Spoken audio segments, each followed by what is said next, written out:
As a young boy, you tend to go through changes. Changes like depression, anxiety, never finding the right words to say, always picked on, and then you hear the best band your little 13-year-old ears can hear. Inside out! What's up, metalheads? This is Metal Madness Reviews. Welcome to another episode, and today we are finally going over the entire discography, and frankly the entire band, if we're honest, of Five Flavor, Fruit Punch, Dingus, Dongus, Five Fiddle, Dinky Pinky, Death Punch, whatever you want to call them. We're finally going over them today, and let's just jump straight into it, because this is going to be a rather long video, if we're honest. So grab some popcorn, grab a drink, get comfy, maybe snuggle up your favorite pillow, grab your dog, and enjoy the video. Inside out!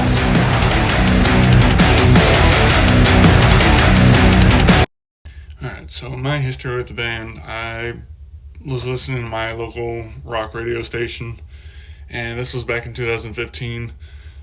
So I was just on my bed, I was just drawing, and I heard this song come on the radio, and I was like, I like the style of this song. What is this? And the DJ came on. He's like, all right, and that was Jekyll and Hyde by Five Finger Death Punch, and I'm like, I gotta seek this band out.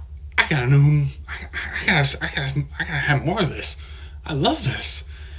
So yeah, I discovered the band back during their Gotcha 6 days. I started with that album. I listened to I think it was pretty much the singles, which was like Gotcha 6, Jekyll and Hyde, of course, My Nemesis, and I resonated with it, I guess is the word. But I sought more music out, and I went further back into their discography, starting with I think was Not War's the Answer, Right or Wrong Side of Heaven.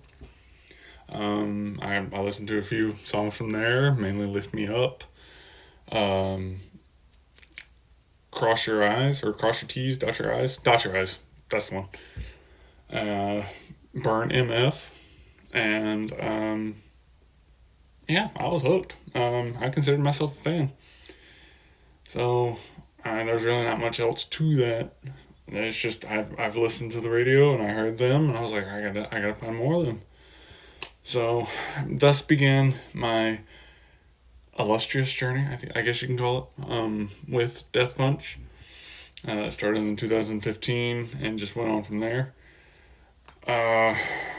Frankly though, due to me wanting to listen to more heavier music, and I guess music with a little more substance, if you can call it that, I kind of just turned away from Death Punch, and it was not the most graceful of goodbyes I had with them. It wasn't like I'm done with this, I'm good, y'all were there, and it was more like y'all are at this status and this is the best you could do. So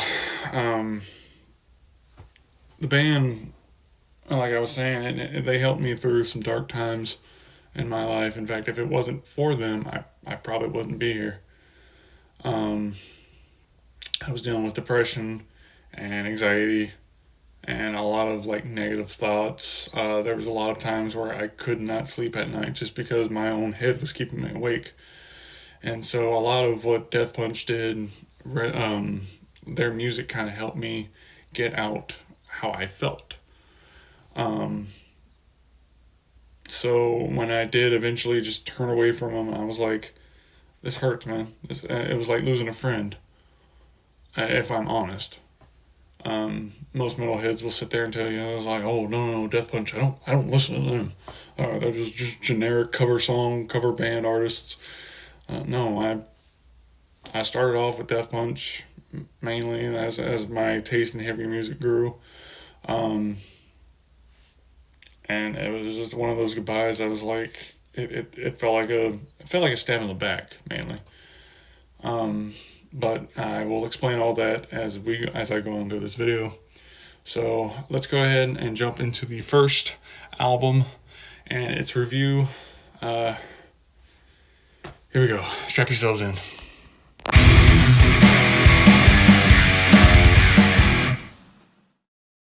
Okay, so Way of the Fist was released back in July 31st of 2007 and has gone on to sell so many records that it is now certified gold here in the States. And this album is interesting considering that its tone is a little more darker than later albums would be. It's a lot raw in production, I want to say. Like there's not a lot of auto-tune. It's not as clean sounding. It's not bombastic in any way. I mean, it's just a straightforward groove metal album. The lyrical subject matter in this album deals, if I'm honest, pretty much just Ivan being pissed at everything. It's edgy. Like there's literally a lyric where Ivan says that we're just chalk lines on a concrete, and yeah, he's the devil's own. He's going to take back control of his own life, and it will appeal, or it does appeal to the edgy teenager, which I was at the time when I found this album. But I don't think it's a bad thing really, and it's just one of those albums. I think since the music is technically on the heavier side of things, I don't mind it. And I'm a simple guy. I enjoy a good, hard hitting metal album every now and then. This album also has good atmosphere. I think Zoltan was on the lead guitars at the time, and the way he did some of the songs, or at least some of the solos, he just kind of gave it a like I guess European feel to it. If you go back and listen to some of the songs from the album, you'll notice what I'm talking about. They don't include those types of solos in the later albums, and that's mainly because of Jason Hook's performances. He kind of brings a different style, which is fine. But there is certainly a different feel to this album, especially with the music. As Zoltan put it in one interview, that production was pretty much done within his living room. That's why the album sounds the way it does. And they didn't have very much money to make it sound, bombastic. And funny enough, I think fans are still waiting for a re-release of Way of the Fist. It was supposed to be like some kind of anniversary release, and as far as I know, it's still not out. I think because the reason being is that, one, I heard that it was not going to work because of Death Punch's current sound and the way they do things. It's probably not a bad thing, because one, I feel like it's going to bastardize the album, and two, Ivan's voice as of right now is not the greatest, and I will get to that, but that's way down the road. So I'm going to go ahead and give it a ranking, and we'll move on to the second album. So I'm going to give this an 8. That's a 9. 8 out of 10. It is still a very good album. It's excellent even, but as of right now for me it stands as an 8. Still a good solid listen. I'll pop it in, maybe listen to a few songs from it on my Spotify, just preview really, because I'm a metalhead. I don't listen to Death Punch, but like I said, it's an 8 out of 10. Strongest song is probably the title track, Way of the Fist. And I think the weakest song for me would probably have to be Never Enough. While still maintaining that energy and bounce, it feels kind of out of place. Not to say it's a bad song, it's just the weakest, in my opinion. So with that, we are going to move on.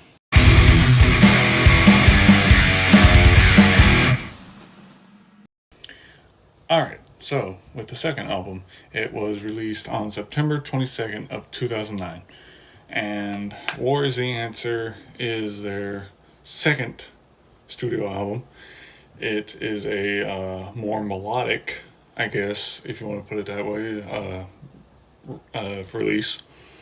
And I'd say it's a step up from Way of the Fist. Um, like there's more softer moments, there's more ballads, um, but there's still the edge and the heaviness that Death Punch has always released, or has always done. And so let's see, what good things can I say? If I remember correctly, I think this was Jason Hook's first appearance on the album. They had a lineup change, and Jason Hook had become their new lead guitarist, and I think then that's when Zoltan took over um, rhythm. So yeah, Jason Hook kind of set Death Punch in this era of like, this is their definitive sound. This is what they're going to sound like going on. Um, the songs are, I mean, they didn't lose any of their edge. They didn't lose any of their particular style. It was still fast and still aggressive. For instance, songs like "War Is the Answer" or "Dying Breed," which I enjoy the heck out of, if I'm honest. That breakdown comes on, and I will bang my head until it falls off. Um, but other than that, what more good things can I say? Ivan still sounds good. He can hit those growls and those screams. He sounds intense. He kind of lost a little bit of that squeak, I guess. Not a bad thing, but it gives him a more mature, I guess, sounding voice in this album. Um, of course, Jeremy sounds good as always on the drums in these early albums. Um, let's see. Like I said, Dying Breed was a good song, in my opinion. Um, My Own Hell appealed to little angsty teenage me. Um, so I guess I can say probably the best song if I'm honest. And right now I'm having a little trouble remembering the word or the whole track list. So give me 1 second. I'll be right back. Just use your brain. I mean, what else is it doing? I think it's busy. Okay, I'm back. And I looked through it all and I ran over it, thought about it, and I'd say it's probably the title track again. Um, there's also some other good songs. Canto 34, I think it's called. It's good. There's no singing on it. It's just pure instrumental performance. Um, in fact, I've noticed that these earlier albums they try to include a couple tracks that just do band performances. They don't include any vocals. So, I'm including an interlude in this in the best tracks. Um, Definitely there's a bad track on this album. If I'm honest, it's kind of cringy. Not even kinda, it is. Falling in Hate. The track Falling in Hate is ridiculous. It's hard to listen to. I don't like it. I skip it every time. Um, mm-mm. It doesn't, no. On this album, we also have the band's first cover song, which is of Bad Company's Bad Company. And I think that's the song that started the trend of Death Punch just being a cover band. Um, that little joke there. Um, it's fine. It's good. It's serviceable. It's catchy. It's a little more upbeat. Bad Company's version was a little more on the like bluesy, almost not really bluesy, but almost like country western lonely type. Like I'm on a train looking out the window as the scenery rolls past kind of vibe. This one is just more of a upbeat, Um, I guess if you want to put it like soldier song, like even in the music video they're doing a performance for I think like some soldier battalion over in the Middle East. Um, in fact, there's quite a couple songs. This also started the trend of Death Punch being a like military um, band, I guess. Um, like songs like "No One Gets Left Behind" or "A War Is the Answer," of course. Again, Bad Company. They, they support the guys in camo, but I don't think they were necessarily going for that, like we're a military type band. Um, I don't think that was necessarily their demographic. Um, but yeah, this album's pretty good. I wouldn't say it's better. Well, I would say it is better than Way of the Fist because it has more variety than just Ivan constantly being pissed off and the music being aggressive and fast. This one's a little more slower. It explores more variety with music, like I mentioned earlier. Um, I'm going to give it a. I'm going to give it a 9 out of 10. It's excellent. It's excellent. Um, Again, there are some cringe stuff on this lyric or on this album, but it's Death Punch. And their lyricist is not the greatest. So, with that, we're going to move on to the third one, and yeah, it only gets better from here, folks. Here we go.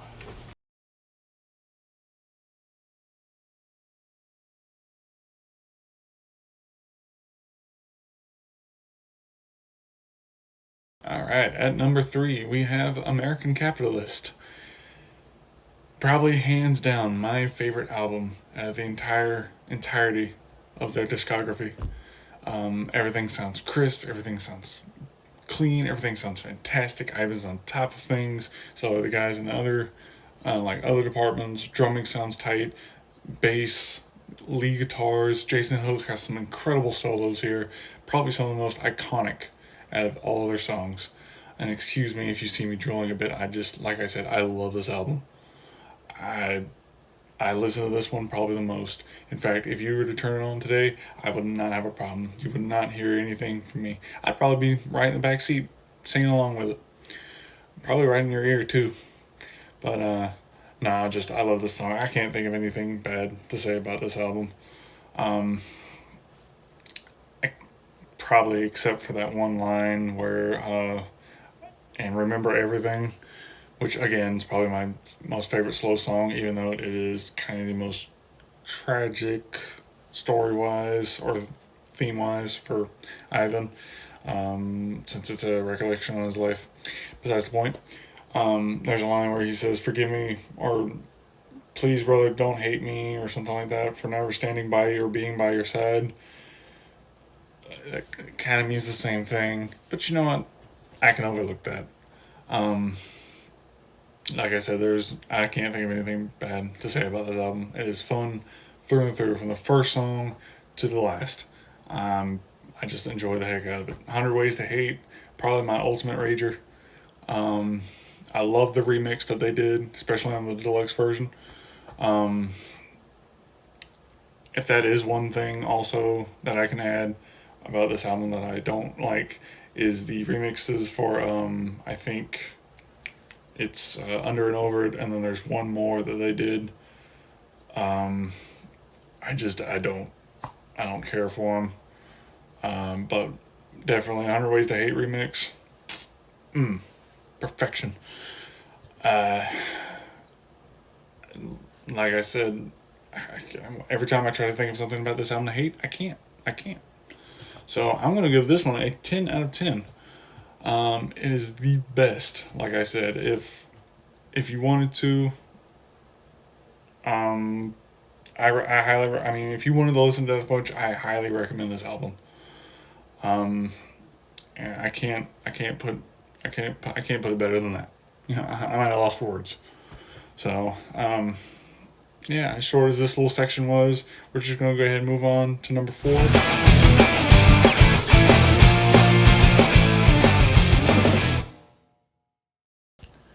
Okay, so I've just realized that I've been neglecting to mention when the albums have come out. Oh, oops, sue me. What are you gonna do?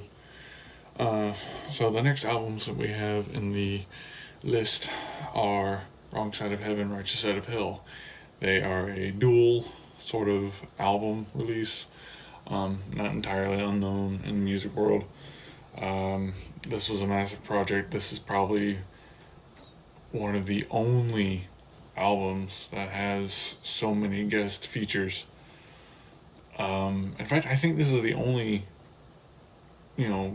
couple of albums that they've done with guest features. We got Jamie Jasta of Hatebreed, Maria Brink of In This Moment, Max Cavalera, I think I said that right, of Sepultura, and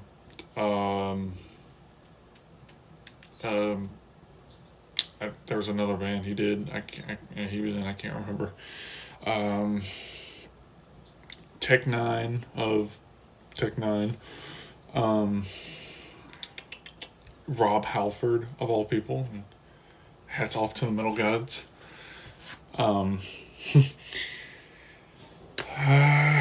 There's, I think there's, they even did some unreleased duets with Ryan Clark of Demon Hunter, Rob Zombie. I think that's it. Yeah, I can't think of any. Can't think of any more. If I missed any, be sure to let me know down in the comments. But yeah, this album was, I think, is pretty much the only dual set that they've done with collaborations. So whereas I think American Capitalist was their perfect album, I think they're okay. It's nothing too offensive. Like it's not gonna hurt anything. It's nothing bad, but it doesn't really add anything else.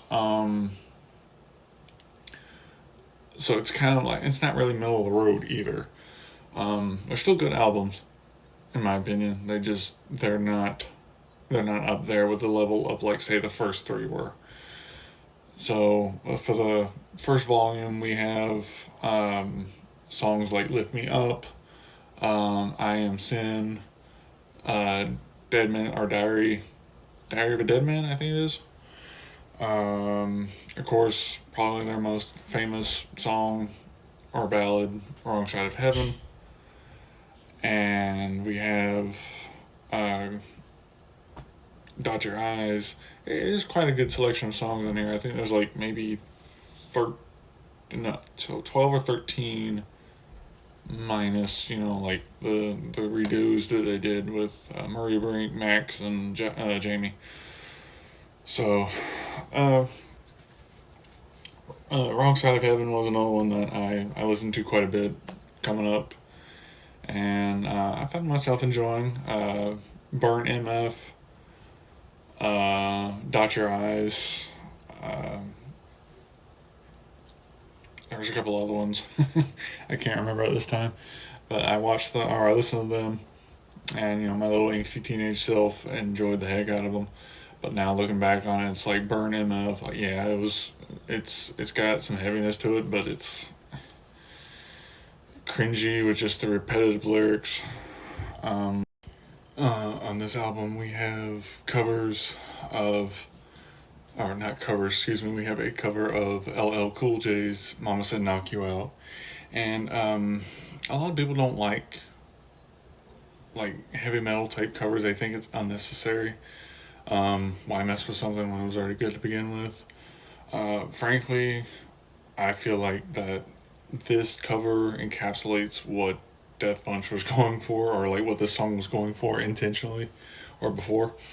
Just that heavy, hard hitting, like up in your face, like I'm in charge and you're not. Bow down, grovel, kiss my toes. While you're down there, suck the toe jam out from underneath it. If I'm being a little graphic, I'm sorry. So yeah, I feel like this is really what LL Cool J had envisioned. But unfortunately, with him being hip hop, I think that's what that's what it limited. It was limited by that. So, but yeah, I think on this volume there, it's really solid. It's not great, but it's not bad either. So it's really solid. I'm going to go ahead and give my rating for this one. For volume 1, I'm giving a 7 out of 10. So yeah, let's go ahead and move on to the second one. And so volume 2 is more or less the same. It's not it's kind of middle of the road, not too bad, but it's not like marvelous either. It's not at the level, again, like volume 1, what I said about volume 1. So volume 2, I think, has some of the better solos. Kind of like with I think it was Matter of Time and Not Dying Breed. Dying Breed was from 2. Can't remember the name of it. It's the first track. But yeah, some really, really awesome work here. Jason Hook, I think, put his best work into, I think, volume 2. But that's just me. We got a cover of House of the Rising Sun by The Animals, I think was the band name. Again, if I'm wrong, feel free to comment down below and tell me I am. So it's good. It keeps the same idea. They just death punched it, I guess, if that's what you want to call it. And instead of New Orleans, it's Sin City, Las Vegas. But same concept, just more hard rock style. It's not bad. It's good. Agony of Regret, we have an interlude. I've noticed that as more, like, after this album, there are no more interludes. I mean, not that it was a big thing. Canto 34 and this one are pretty much the only interludes that they've ever done. Alright, so I'm going to go ahead and give my my best song and my worst song, if there is one. I say for the best song, the best one for me would be Cold. Just generally because it was there for me when I was having my struggles with mental health. Whenever I'd get depressed or upset or just needed a good cry, I'd be the one. That would be my go-to.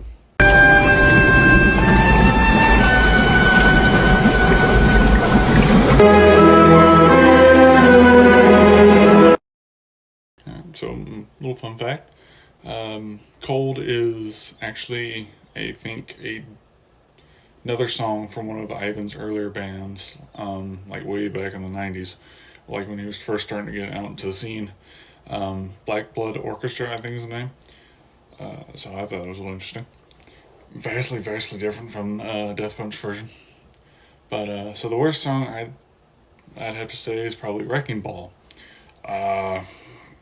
It's really basic overall, and I mean it's fine, but to me it's just really basic. Like it could have been a lot better. And I listened to it a little bit closely. It sounds like they use the guitar solo from, I want to say, Battleborn. They just switched it up a little bit, but as we'll go through later, or you'll you'll hear a lot of like reoccurrences in their music. So yeah, Battleborn probably the worst one, the weakest one, if anything. Excuse me. So we're gonna go to the rating. I'm going to give it a. It's probably gonna be the same. I'm gonna give it a 7 out of 10. So yeah, that's overall they're fine releases. Nothing totally offensive, but again, nothing on the quality of like say the first three. So with that, we're going to head over to my gateway album for the group, and I'll see you over there.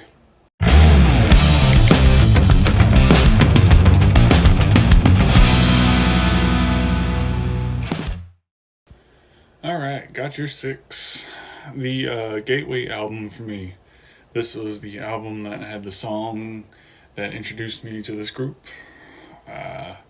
Just your little 15-year-old boy listening to rock radio and drawing in his little notepad, and he heard the greatest song ever, Jekyll and Hyde. I can't do that with a straight face. No, this was my gateway album. This, like I said, I came to know these guys by this album. It's probably the one I listened to the most. Besides American Capitalist.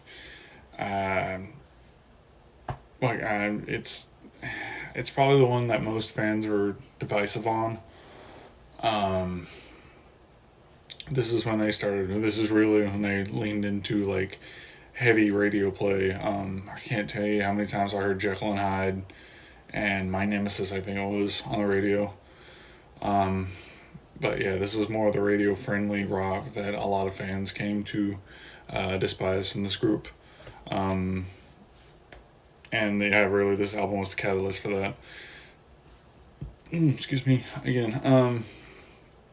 But I didn't mind it so much. It was I think iTunes put it best in their summary when they said that it was a soccer mom's merge music or something like that. So yeah, this album is not bad per se. It's generic, yes. There's really not much substance to it. If anything, I can say this is the perfect introduction album for anybody wanting to get into, like, say, harder music, especially Death Punch. Gotcha 6 is short, short-ish, I should say. There's a shorter album, but that's their latest one. I'll get to that. I'm getting ahead of myself. So, strongest song on the album probably would be, in my opinion, oh gosh.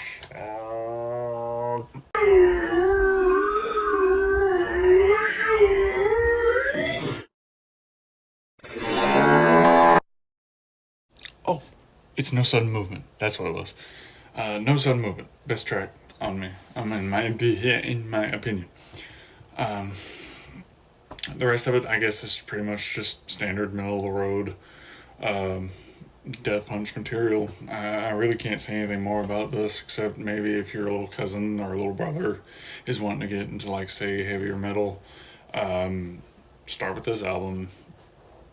There's nothing wrong with it, really. It's not offensive in any way.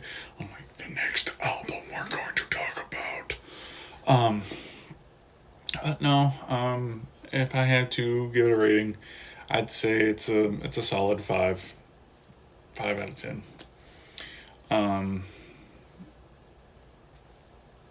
Yeah, it's pretty average for what it is.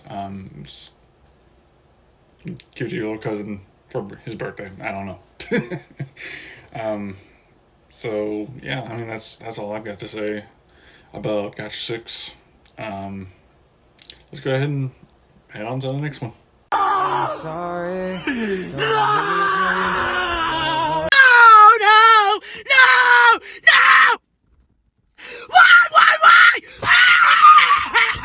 Look at this crap!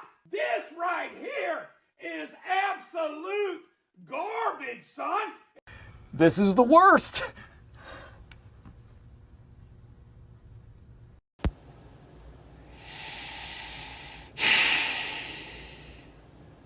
This album sucks. Alright, fine. I'll review it.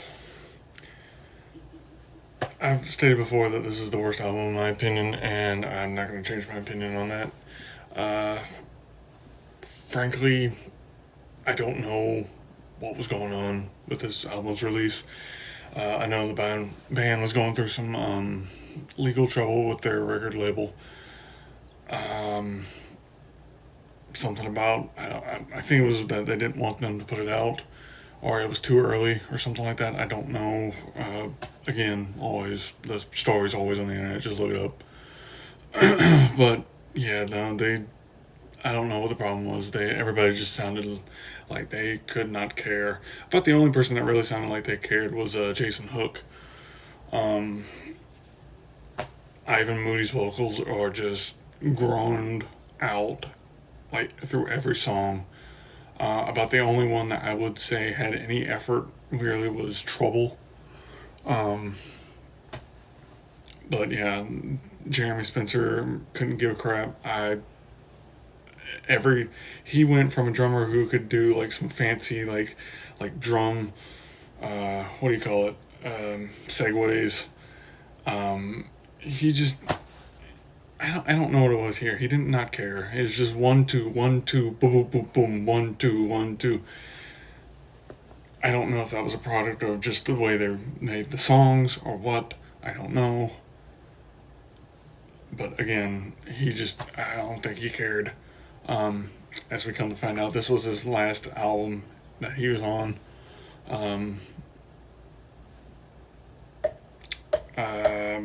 I could not hear the bass.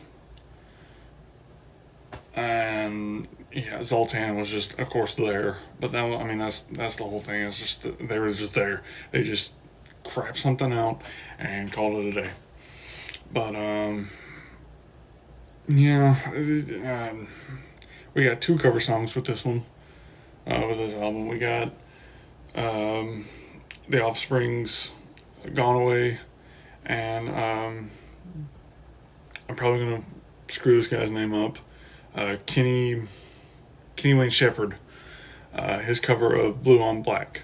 They did a cover of his song "Blue on Black." They're fine, I guess. "Blue on Black" is they countryfied it. In fact, this whole album has like a country, like rock vibe. Like this, I don't know what it was back in 2018 with Death Punch trying this whole like country angle. But yeah, I mean, it's fine. They did it to support first responders. In fact, they released 2 versions, and they added more like guest stars on it. I could not tell you their name for the life of me. But they did 2 versions of that song, and one was for first responders, and they raised a lot of money for it, which is great, I guess. So yeah, good for them.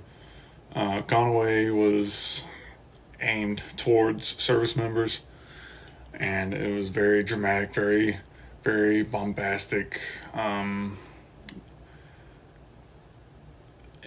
Yeah. I don't know. It's just, this whole album rubs me the wrong way. Like, I kind of liked it when it first came out. Like, the first song I heard was "Rock Bottom." Excuse me. And I mean, again, little teenage me thought this was really good, but I listen to it now and it's just very basic. It's very lazy.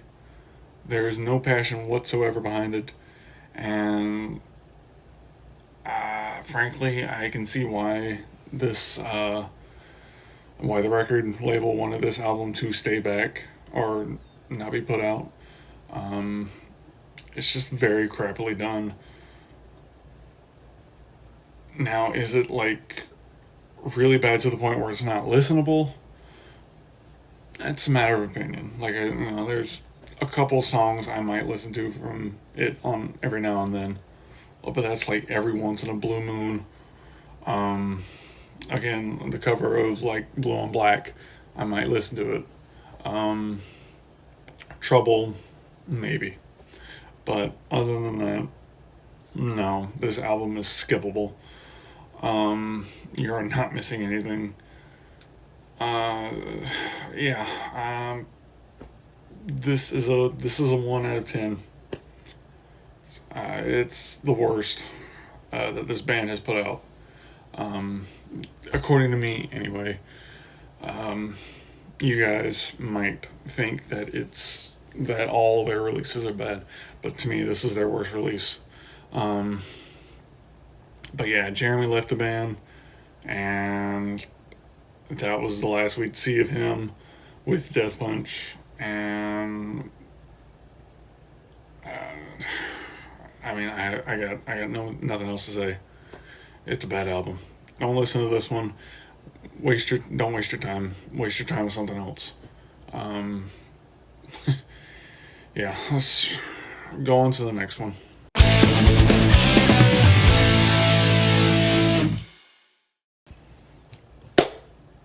F8. Happy to say that this, I think, in my opinion, is a return to form for Death Punch. It is actually entertaining. It's probably my second favorite album, below American Capitalist.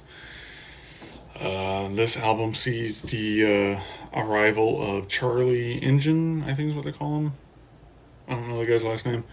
But Charlie is the new drummer. I think he's pretty good at what he does, and he brings a little bit more energy into this album than Jeremy Spencer left in Justice for None. I mean, everything sounds better in this album. Ivan isn't groaning out his lyrics.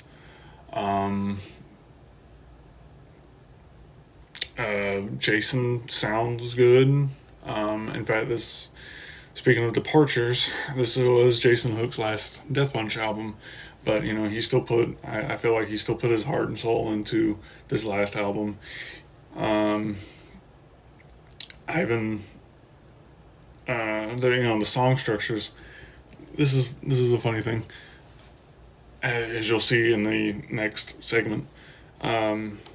Ivan talked about how he felt like music, especially in modern rock, was getting very monotonous and repetitive. Talking about the verse, bridge, chorus structure. He felt that it was not how it needed to sound.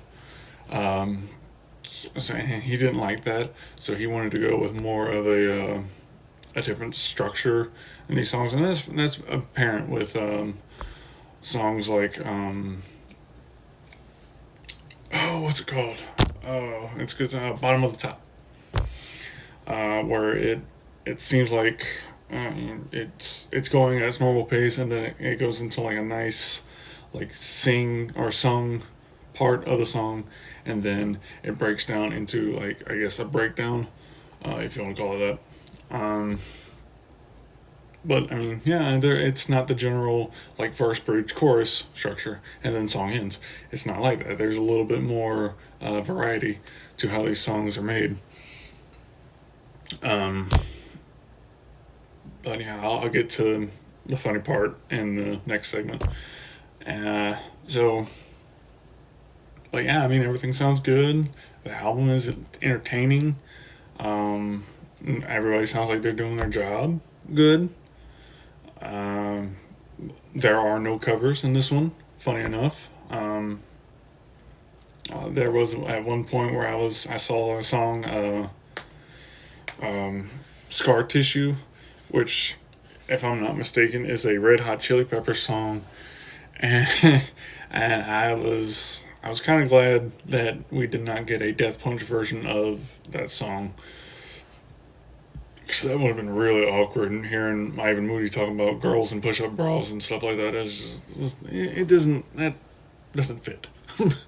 That song is not really made to be death punched. So all good on that end. We have that weird song "Living the Dream." this is where I would say the worst aspects of Death Punch's writing comes out. Apparently, this was Zoltan's idea, especially for the music video.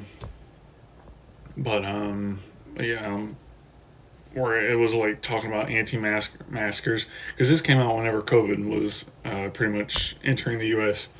at this point. Talking about like how the government can't control us and free speech and anti-maskers and all that crap. So I don't know. It's the band suffered a little bit of controversy. Ivan has distanced himself, saying that this was Zoltan's idea, not mine. I had no idea, which is weird because in order for something to happen, you kind of have to collaborate with every member.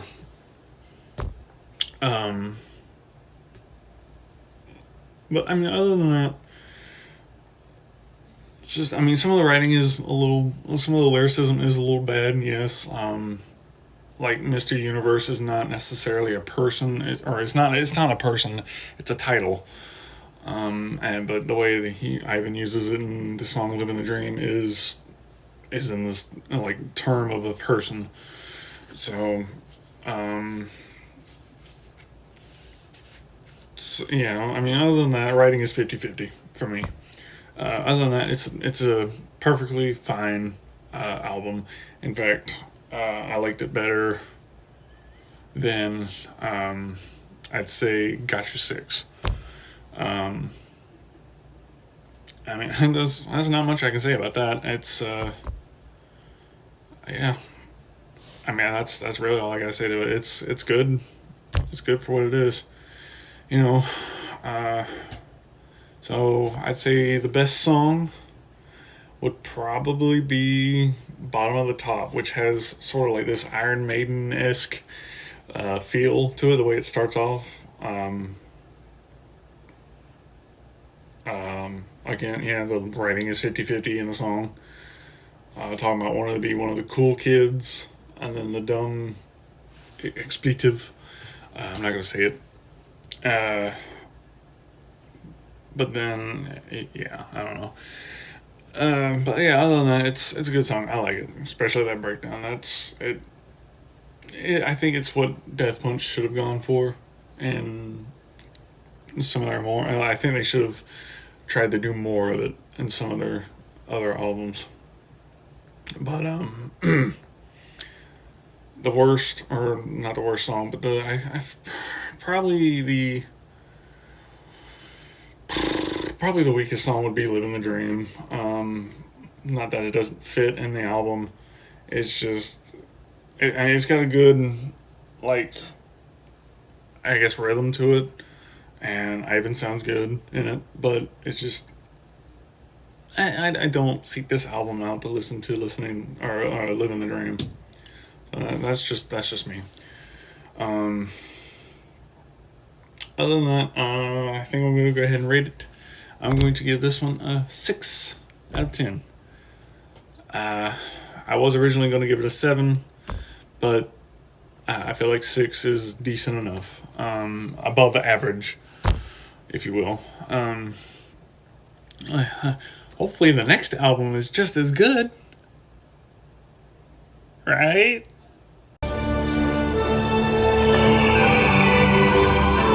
No. I'm no angel, I'm no savior. Well, as they always say, when you take one step forward, you gotta take 2 steps back. And that's exactly what this album is. It's 2 steps back. Disappointing 47 minutes. I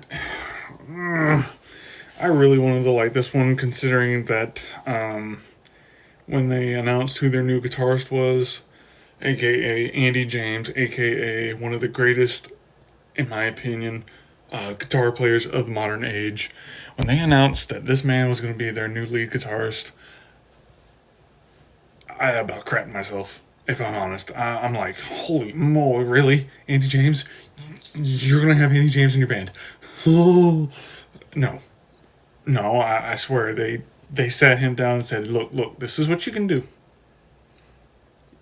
You have about 12 seconds. Do what you can.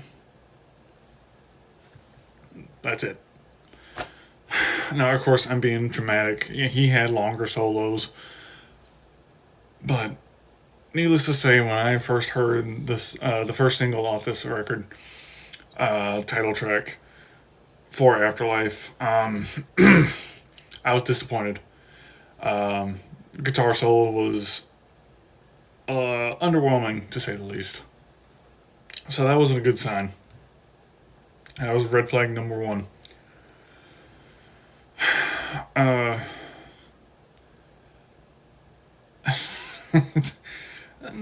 to say that the song itself was bad. It has a meteor tone. Like, the guitar work, I must say this first. The guitar work on this album is, like, better than every Death Punch album that has come out. Mainly due in part to probably Zoltan Bathory and Andy James's collaboration together. That's all fine and good. Ivan doesn't sound like complete crap. Give me a second. He doesn't sound like complete crap on the, I should say, softer parts of the songs. But God forbid he has to do anything harder than that.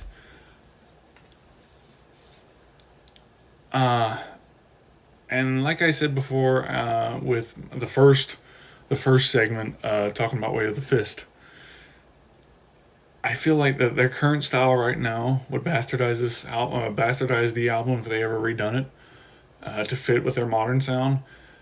Ivan's voice is terrible right now. I don't know if just years of doing tours and singing has strained his vocal cords to a point that he just cannot perform as well as he could. Like, there was even a time where I was watching their live performances, and I don't know if it's just the fact that, and you can call it audience engagement, whatever.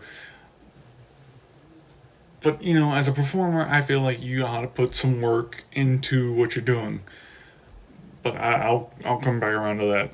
Excuse my ADHD for a minute, but this album it angers me, but it's also like, okay, maybe this was just a stepping stone. They were trying to test the waters, if you will.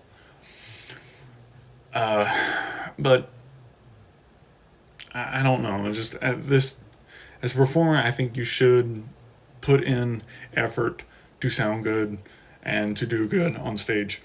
Not only on stage, but also on your albums. But as I was saying, Ivan's voice is terrible. He relies too much on the audience to do it. And I don't know. Like I said before, he hitting harder notes or the heavier like growls or something in the song when he screams. It's like he's straining to do it. And don't tell me it's because of age, because Corey Taylor's like 10 years older than he is, and the man can still scream. Like it's 1999. So I don't know what it is. I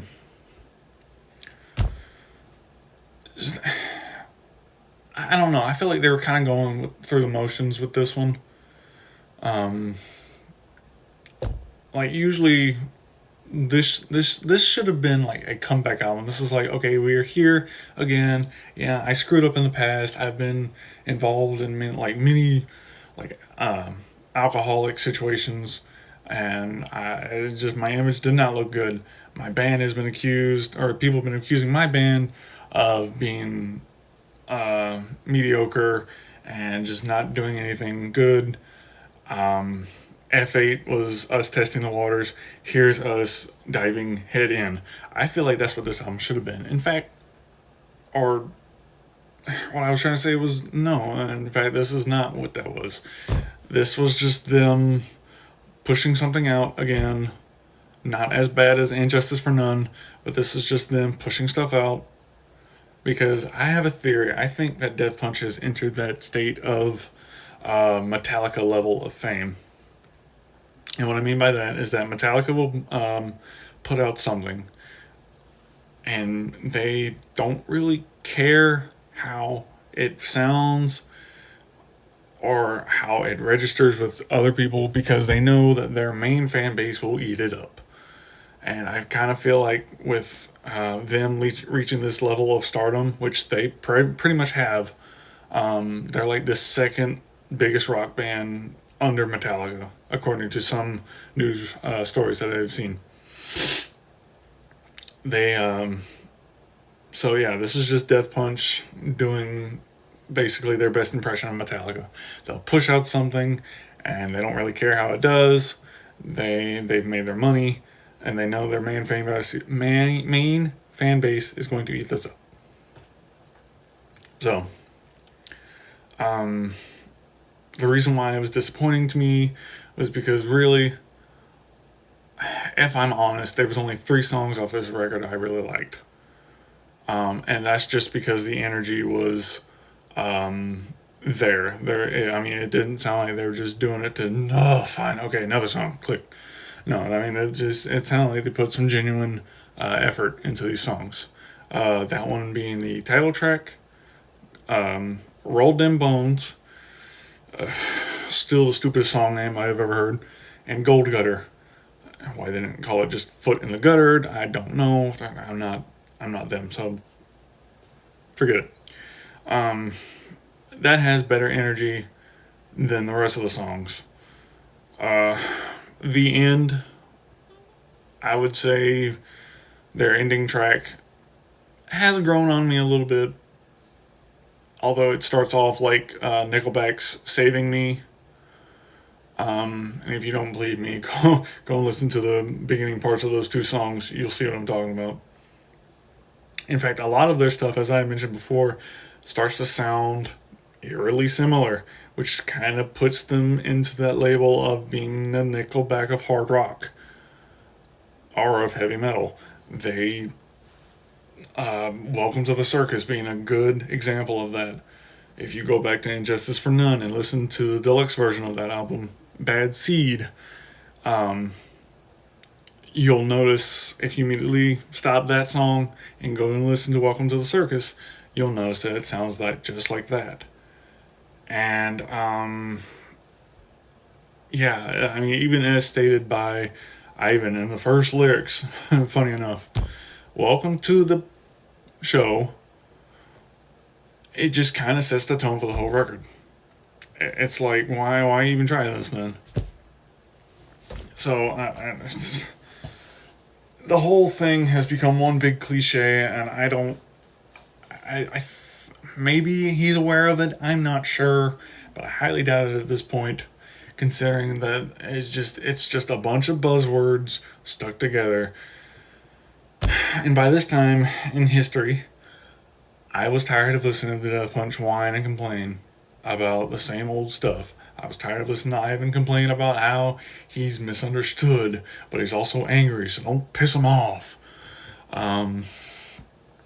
But, he's also deep down a very, very genuine guy. It's like, okay, man, I heard that, but you're like what?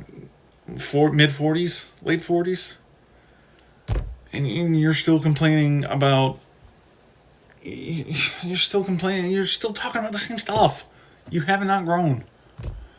So, but yeah, at that point, I was just like, yeah, I don't know.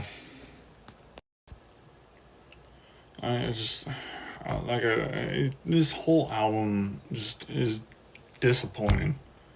Disappointing. I don't know how to put it any more, better than that.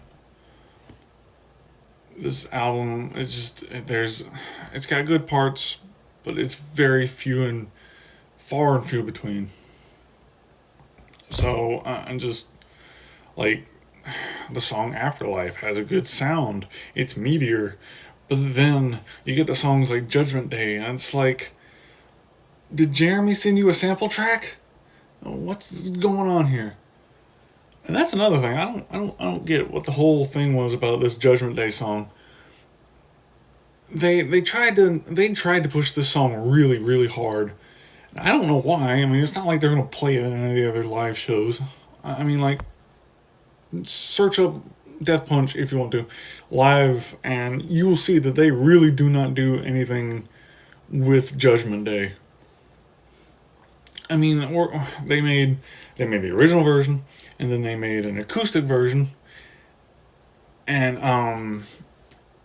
then, which we'll get to in a minute, they even made a song with DMX that includes part of Judgment Day's chorus. So I don't know why they were trying to push the song so hard. I thought maybe they're thinking maybe it would click. I don't know. That's probably what this album should have been called. Is I don't know. Some of the production, the production is really horrendous on one song, IOU. I don't know. Like to this day, if I test it out, like trying to do this review, I was listening to it, and I don't know if it was my headphones or if it was my phone's speakers or what, but it sounds like that the vocal performance and the instrumental performances are constantly trying to fight each other and outweigh each other, and it all just sounds muddled. So I don't know what's going on there, but yeah, bad production, cliched lyrics.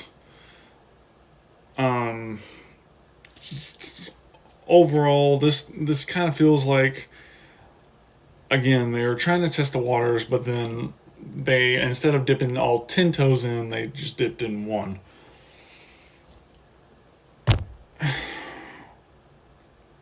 This album has more of a poppier approach to, like there's a little more use of electronics, and it throws the album off for me, especially when they came off of something like F8, where it was an above average piece of work, to this, which it was like, we could have tried harder, but we didn't.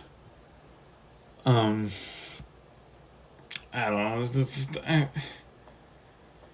And again, like I mentioned in the last segment, Ivan talking about how he felt hard rock songs and heavy metal had become monotonous and very non-experimental or something to that effect.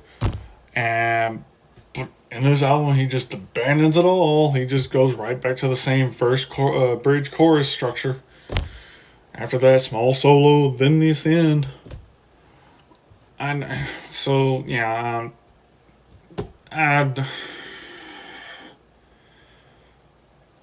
this album's a 3.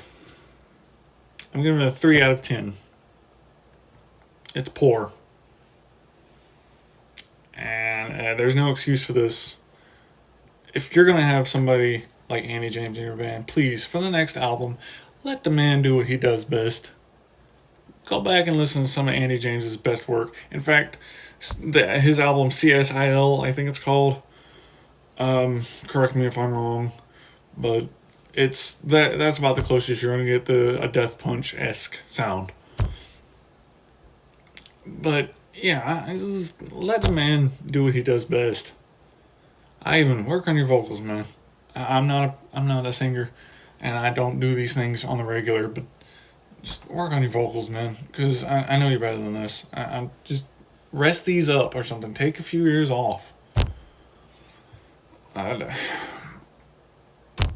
Everybody else, I mean, Charlie sounded fine. Zoltan was, again, I guess he was okay because he worked with Andy. Chris, I can't hear you anymore, man. I just disappointing. Oh, yeah. Disappointing. Whew. That was a lot. Oh man. Well, there you got it. There, that's all my review for every single Death Punch album that they've put out. And it's 2025 as of recording this, and it's about time they started working on a new one. So we're probably gonna be getting a new Death Punch album here in the near future. So guarantee that. So what did you guys think? Do you like Death Punch overall? As most of you would think, are they a band worth hating on? Do they suck? Do they not suck? What was your favorite album? What's your least favorite album? Have a conversation down in the comments. Tell me. Let me know. And with that, I'm going to sign off. So I thank you guys for watching so much. Please remember to like and subscribe. YouTube loves it when you do that, and I'm going to love it. So I guess that's it for me. So I'll see you guys on the next Metal Madness Reviews video. Until then, keep safe, and I'll see you on the next one.